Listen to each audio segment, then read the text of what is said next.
Bien sûr, la première étape, c'est d'avoir quelque chose à vendre. Mais nous allons le voir dans le chapitre d'après. Pourquoi? Parce que selon moi, vous pouvez avoir la meilleure offre du monde. Si vous êtes nul à vendre, vous ne vendrez rien. Donc je vais déjà vous apprendre comment vendre n'importe quoi, dans la limite du raisonnable et dans la définition du coaching. Et après, je vous expliquerai comment définir une offre crédible, voire irrésistible, même si ça fait un peu trop vendeur dès le début. Voici les étapes pour vendre. Premièrement, comme je vous l'ai dit, nous allons contacter les personnes de notre communauté.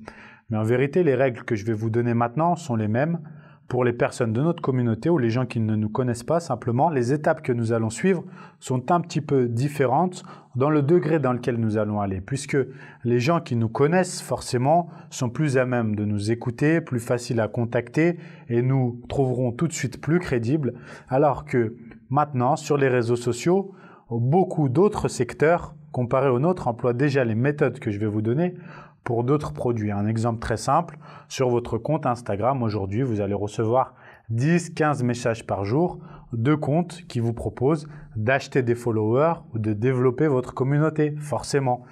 Ces gens-là sont les premiers qui ont utilisé la méthode que je vais vous donner en vous envoyant des messages copier-coller où vous pouvez pour 10-15 € acheter 10 000 abonnés sur Instagram. Beaucoup de gens payent pour cela et c'est un business qui est rentable même si maintenant il a perdu en crédibilité.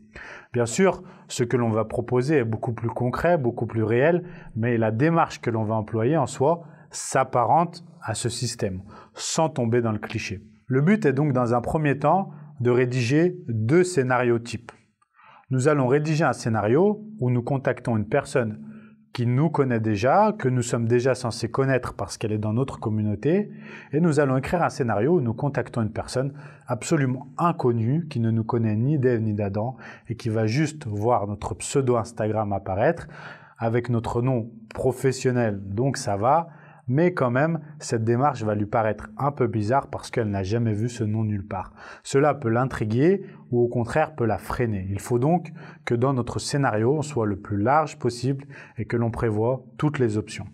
Nous allons commencer par le scénario numéro 1 puisque c'est le plus facile, le scénario où cette personne nous connaît déjà. La première étape, c'est d'être pleinement conscient des choses. À notre époque, cela nous paraît totalement anodin, que des gens nous suivent sur les réseaux sociaux, regardent nos stories, like nos posts, etc. parce que c'est en soi notre mode de vie aussi. Cependant, vous devez vous rendre compte de la chance que vous avez, que des gens s'intéressent à vous et prennent du temps et vous considèrent. Et en soi, c'est quelque chose que d'avoir des gens comme ça qui nous suivent, des centaines, des milliers de personnes qui s'intéressent à notre travail et qui sont prêts à nous faire confiance. Vous devez donc apprendre à être reconnaissant pour ça. Ça doit faire partie pleinement de votre mentalité, de vos valeurs et vous devez mettre ça en avant constamment sur vos réseaux sociaux. Vous n'avez que 100 abonnés, mais c'est déjà très bien. Imaginez 100 personnes qui vous suivent et qui lisent tout ce que vous dites ou tout ce que vous faites. Il y a 50 ans en arrière, ça n'existait pas. Il n'y avait pas 100 personnes qui lisaient vos écrits sur un bout de papier ou autre et vous ne pouviez pas vous faire entendre par autant de monde, vous n'auriez pas eu cette chance de vous exprimer. J'ai des fois fait des vidéos qui ont touché 50, 100 000 personnes. Et en soi, on ne se rend pas compte parce qu'aujourd'hui, on se dit par rapport à Thibaut InShape qui fait 16 millions, c'est ridicule et je ne suis rien ni personne, mais c'est faux et on a déjà un impact à notre échelle. On a de la chance d'avoir ces outils-là et on doit donc être reconnaissant. Le fait d'aborder les gens qui vous suivent de cette manière-là va nouer un lien unique parce que cette démarche est très rare.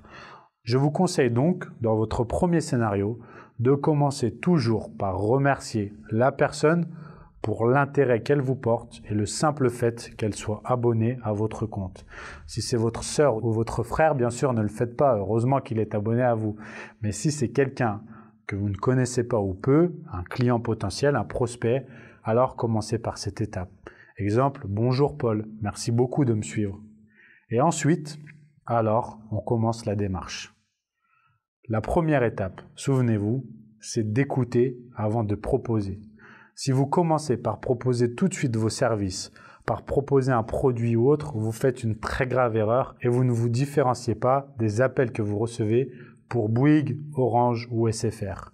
Pour faire la différence, vous devez susciter de l'intérêt. Et pour susciter de l'intérêt, Vous devez vous intéresser à la personne et vous devez absolument la faire parler avec une question qui nécessite forcément une réponse ouverte.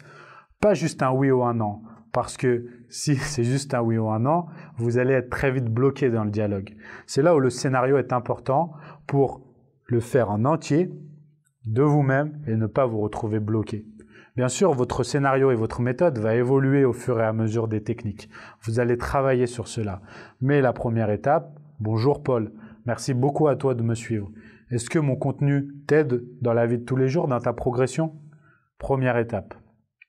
Paul va vous répondre oui, non, et vous pourrez enchaîner sur une question parce que s'il vous dit non, vous pourrez très bien lui demander comment est-ce que je peux changer mon contenu pour t'aider. S'il vous dit oui, alors vous pouvez lui demander, enchaîner sur quel est ton objectif. Vous pouvez aller plus loin dans la discussion.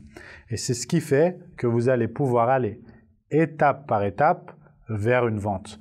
Bien sûr, comme ça vous paraît très difficile, mais tout se fait dans la pratique et dans l'exercice. C'est pour ça que votre scénario doit envisager dès le début la question du oui, mais aussi la question du non. Qu'est-ce que je fais si je me prends une porte? Parce que si vous prenez une porte, deux portes, trois portes par la même personne et que la discussion est close, vous êtes professionnel. Il est donc important, par exemple, de savoir clore cette discussion en restant pro, en restant courtois. Parce que peut-être que cette personne va vous mettre une, deux, trois portes ce jour-là, va continuer à vous suivre et dans quelques mois vous sollicitera pour les coachings. Il n'est pas rare pour ma part de retrouver sur Facebook des personnes qui m'ont sollicité pour du coaching il y a 3 ans, puis il y a 2 ans, il y a 1 an sans jamais signer et au bout de 3 ans, un beau jour, de prendre un coaching sur 1 an et de rester pendant 3 ans en coaching. Parce que ces gens ont testé d'autres coachs mais ont continué à me suivre, à me voir encore et ont décidé un jour de franchir le pas. Vous devez donc ne jamais manquer de considération envers personne, ne jamais négliger personne, sauf si bien sûr quelqu'un vous manque cruellement de respect ou vous insulte, ne vous rabaissez pas à n'importe quoi, c'est logique, mais restez professionnel en toute situation et comprenez que tout le monde ne va pas acheter votre coaching, tout le monde ne va pas s'intéresser à vous et ne va pas vous trouver crédible, c'est normal et ça fait partie du jeu. Dans notre premier cas, votre scénario doit donc très vite amener sur la situation personnelle du prospect. Il s'agit de parler de lui. On part d'une situation générale où on lui demande si le contenu lui plaît et puis on va très vite sur son cas personnel. On doit en savoir le plus possible et on ne doit rien proposer. Pensez bien à une chose. Nous devons tout d'abord nous taire et écouter. Pour illustrer cette mentalité, j'aime beaucoup l'histoire de Nelson Mandela. Vous savez, Nelson Mandela est une des rares personnes dans l'histoire qui est considérée de manière universelle comme un leader. Peu importe nos opinions politique, religieux, etc. C'est un modèle en termes de leadership, en termes d'écoute. Nelson Mandela a été interrogé un jour et on lui a demandé d'où est-ce qu'il tenait cette qualité-là. Il expliquait que son père, qui était un chef de tribu africaine, procédait toujours de la même manière. Lorsqu'il faisait un conseil avec l'ensemble de sa tribu, tout le monde s'asseyait en cercle. En cercle pour avoir un pied d'égalité et non pas devant l'assemblée pour avoir un air supérieur. Ensuite, son père écoutait la totalité des gens autour de lui, une par une, sans jamais dire oui, non ou hocher la tête, mais en posant simplement des questions. Et lorsque tout le monde avait terminé de parler, alors il prenait la parole. Et Nelson Mandela, qui a été président de l'Afrique du Sud après avoir été enfermé par le même pays pendant plus de 27 ans, a appliqué exactement la même mentalité et c'est ce qui l'a mené là où il en était. Et aujourd'hui, c'est une figure emblématique du monde moderne. C'est donc un très bon exemple à prendre pour à la fois vendre, mais aussi si vous avez des employés plus tard ou des conflits personnels ou professionnels, le fait d'écouter, de savoir se taire, de ne savoir pas apporter une opposition, même un petit peu d'arrogance, à dire oui, à dire non, à hocher la tête, simplement poser des questions, chercher à écouter et d'être le dernier à parler, cela vous aidera énormément. Croyez-moi, moi qui étais jeune, quelqu'un d'arrogant, qui prétendait parfois tout savoir, cela m'a énormément aidé à être là où j'en suis. Retenez donc cette histoire et essayez de l'appliquer pour vos ventes et vos clients. Posez un maximum de questions, apprenez-en un maximum. Et ensuite, parler en dernier, tout à la fin, pour répondre à l'ensemble des problématiques et des questions, des points que vous avez soulevés avec le client.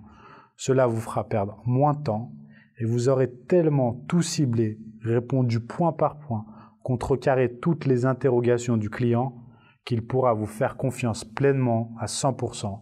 Il verra que vous êtes dès le début à son écoute, prêt à vous adapter, à répondre, que vous êtes disponible, rigoureux, que vous êtes professionnel, que vous n'êtes pas arrogant et égocentrique. Et ça fera toute la différence dans notre domaine où très peu de coachs et de professionnels appliquent cette méthode.